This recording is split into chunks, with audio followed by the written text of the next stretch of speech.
cerita mengenai Insinyur Soekarno, Presiden pertama Republik Indonesia.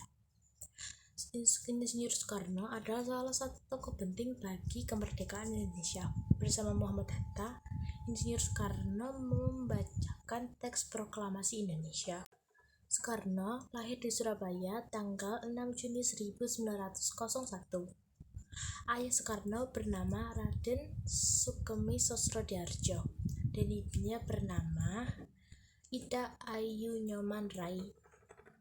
Oh iya, nama Soekarno saat lahir ialah Kusno, lalu diubah oleh ayahnya saat Soekarno berusia 11 tahun menjadi Soekarno. Masa kecil Soekarno dihabiskan di Tulungagung dan juga Mojokerto.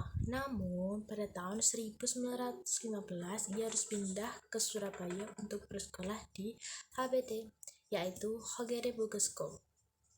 Saat di Surabaya, Soekarno tinggal di Hos Cokro Aminoto, salah satu organisasi pertama di Indonesia. Nah, pada saat inilah jiwa kepemimpinan, wawasan, dan nasionalisme Soekarno mulai tumbuh. Pada tahun 1921, Soekarno melanjutkan sekolahnya di Teknise Hogeschool di Bandung, atau yang kita sebut sekarang Institut Teknologi Bandung. Soekarno mengambil jurusan sipil. Nah, pada saat inilah jiwa nasionalisme Soekarno semakin bertumbuh. Nah, Soekarno bersama pemuda lainnya pun menciptakan suatu klub kuliah yang bernama Alkemene Study Club. Nah, klub inilah yang menjadi cikal bakal berdirinya Partai Nasional Indonesia. Melihat Soekarno yang mengajarkan nasionalisme, pemerintah Belanda pun khawatir, sehingga Soekarno berkali-kali masuk ke dalam penjara. Namun, semangat Soekarno tidak pernah padam. Yang ia pikirkan di dalam penjara hanyalah bagaimana nasib rakyat Indonesia.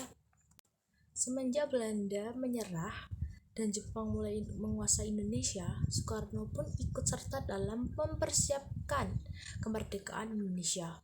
Dari mulai merumuskan Pancasila, mengikuti pembuatan Undang-Undang Dasar, dan membuat teks proklamasi kemerdekaan Indonesia. Teman-teman, begitu banyak jasa Soekarno untuk bangsa ini. Beliau begitu mencintai bangsa ini. Beliau berani untuk melakukan apapun untuk kemerdekaan negeri ini. Nah, teman-teman, untuk kita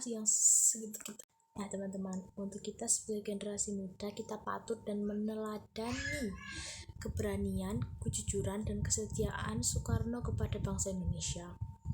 Jiwa patriotik Soekarno sungguh luar biasa. Teman-teman, Pancasila adalah dasar negara kita. Pancasila adalah salah satu warisan Soekarno yang patut kita tiru, teman-teman. Pancasila adalah dasar negara kita. Pancasila adalah salah satu warisan Soekarno yang patut kita terapkan di kehidupan sehari-hari agar bangsa ini menjadi bangsa yang semakin maju, menjadi bangsa yang besar dan bermartabat, menjadi bangsa yang menjunjung tinggi nilai-nilai kemanusiaan dan kebaikan. Teman-teman, semoga kita menjadi generasi muda yang tangguh. Teman-teman, semoga kita menjadi generasi muda penerus bangsa yang tangguh, apalagi di masa sulit seperti ini. Mari terus belajar dan bersabar dan menjadi pribadi yang tangguh dan hebat seperti Pak Soekarno. Merdeka! Semoga kita segera merdeka dari pandemi ini. Sehat selalu ya teman-teman. Wassalamualaikum warahmatullahi wabarakatuh.